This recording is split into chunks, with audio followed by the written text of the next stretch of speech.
देखो मैं आज पढ़ाने जा रहा हूँ आपको coplanarity of two line. Coplanarity का मतलब क्या होता है। देखो एक प्लेन का मतलब पहले पता होना चाहिए। जैसे तुम एक कागज़ की शीट देखते हो या दीवार देखते हो ना, वही एक प्लेन होता है। तो अगर एक ही प्लेन में दो लाइनें स्थित होती हैं, है ना, चाहे कहीं भी जा रही हो, इधर उधर पैरेलल, चाहे परपेंडिकुलर, चाहे इंटरसेक्ट करके जा रही हो या कैसे भी जा रही हो, तो अगर वो एक ही प्लेन में है, तो जब दो लाइन एक ही प्लेन में हों, जैसे एक ही दीवार पर दोनों लाइनें खींची गई हों, तो उन्हीं को बोलते हैं कोप्लेनरिटी। सही है, समझ में आ गया। तो लिखा है let the given line B. मान लो आपको दो लाइन की क्वेश्चन देगा। याद करो, आपने लाइन की क्वेश्चन याद की थी।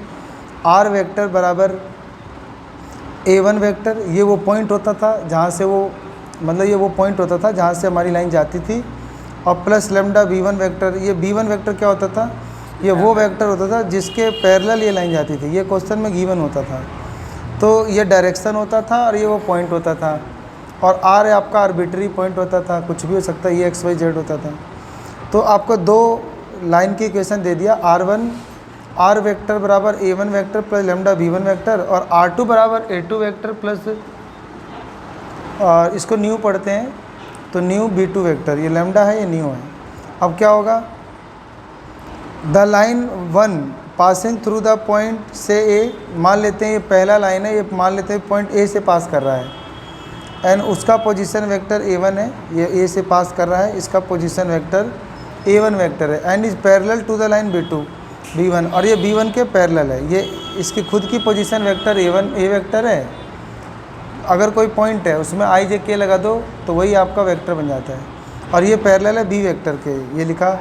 ऐसी लाइन 2 है पासिंग थ्रू से पॉइंट B, ये दूसरा लाइन है, ये मान लो पॉइंट B से पास कर रहा है, यानी A2 वेक्टर से, और आगे लिखा है एंड पैरेलल टू B2, और ये भी पैरेलल है किसी B2 वेक्टर के।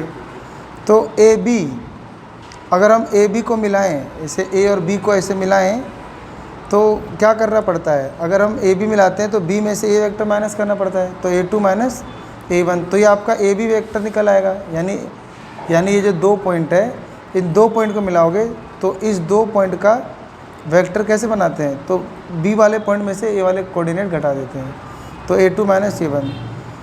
The given line are coplanar, तो दोनों लाइनें कोप्लेनर तब होंगी, इफ़ एंड ओनली इफ़, तब होंगी जब B1 मतलब AB को मिलाने वाली जो वेक्टर है ये परपेंडिकुलर हो, ये परपेंडिकुलर हो B1 क्रॉस B2 से।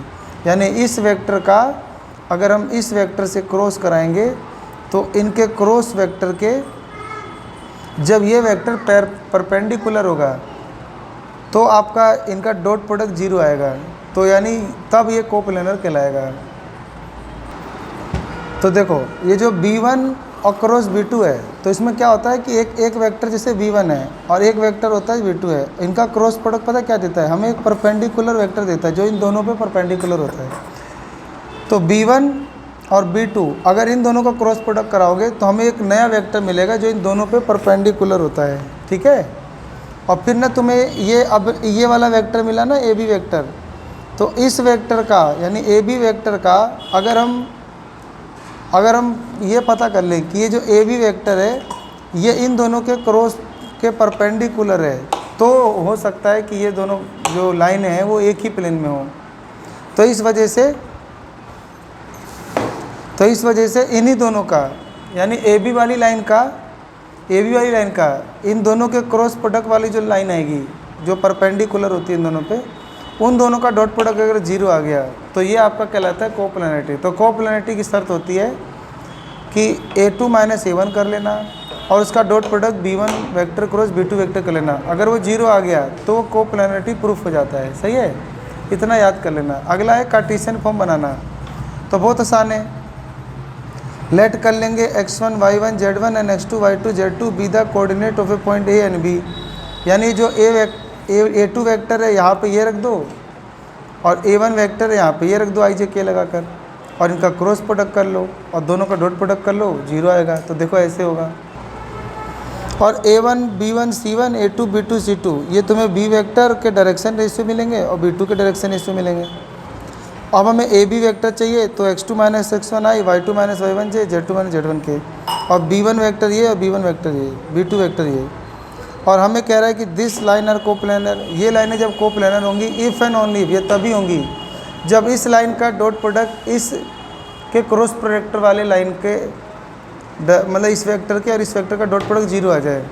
और जब दो वेक्टर मतलब ये वाली लाइन और इन दोनों के परपेंडिकुलर वाली लाइन के अगर परपेंडिकुलर है तो इन दोनों का डॉट प्रोडक्ट 0 होता है। तो इसको ना हम इसको सोल्व करने के लिए हम डिटर्मिनेंट का यूज़ करते हैं। इसके अंदर हम ये जो लाइन है इसके डायरेक्शन ऐसे लिख देंगे, और जो b1 है इसके डायरेक्शन ऐसे हो, और b2 है इसके डायरेक्शन ऐसे हो, और इनको डिटर्मिनेंट निकाल देंगे तो 0 आ जाएगा। तो इससे आपका प्रूफ हो जाएगा, अगर 0 आ गया तो ये प्रूफ हो जाएगा कि क्या ये कोप्लेनर है। तो ये कहता है कि शो करो, ये एग्जांपल है, शो करो। तो अगर आपका कार्टेशियन फॉर्म आया तो ऐसे करना है, वेक्टर फॉर्म आया तो वैसे करना है। तो वेक्टर फॉर्म वाला याद कर लेना, a2 माइनस a1 का dot product b1 vector cross बराबर 0, और कार्टेशियन फॉर्म में ये याद कर लेना, x2 minus x1, y2 minus y1, z2 minus z1, और a1 b1 ये b1 था, a1 b1 c1 बटे a2 b2 c2।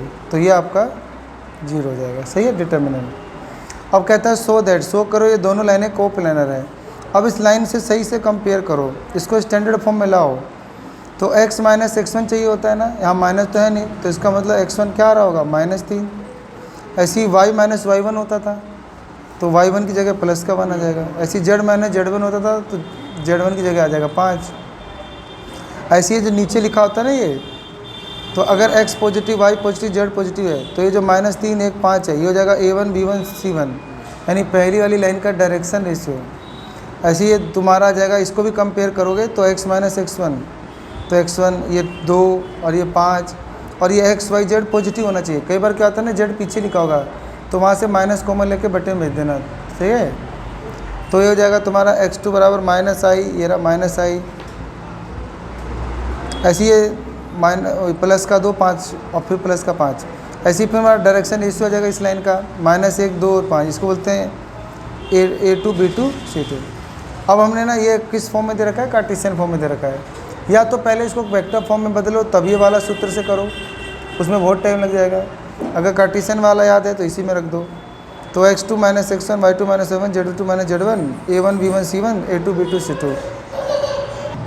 अब तुम x2 में से x1 घटा लोगे आराम से, ये रहा x2, घटा 1 घटाओ घटा 3 जमा 3 हो जाएगा, तो घटा 1 जमा 3 2 आ जाएगा। ऐसे ही फिर बाकी भी घटा लेना, y2 minus y1, z2 minus z1, और ये सारा रख देना। और डिटर्मिनेंट निकालना तो आता ही होगा ना, डिटर्मिनेंट निकाल लेना। ये क्या आ जाएगा, 0 आ जाएगा, पक्का 0 आ जाएगा। तो इससे प्रूफ हो जाएगा कि ये क्या है, कोप्लेनर है, यानी एक ही प्लेन के ऊपर ये जो दोनों लाइनें हैं वो स्थित हैं, सही है। तो अब मैं अगली वीडियो में तुम्हें बताऊंगा कि एंगल बिटवीन दो प्लेन के बीच में एंगल कैसे निकालते हैं, ठीक है।